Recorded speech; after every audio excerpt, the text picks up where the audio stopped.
Hey friends, if you wish to update Microsoft Office manually on your Windows computer, then please watch this video. I will guide you through the procedure. Click on File at the top.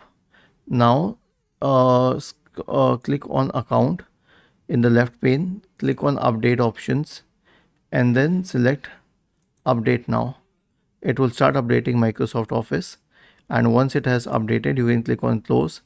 If required, you can also restart your computer.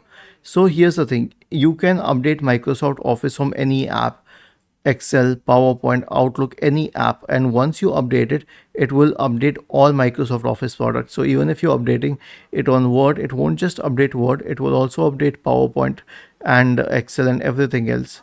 Was this helpful? If yes, then please subscribe to the channel.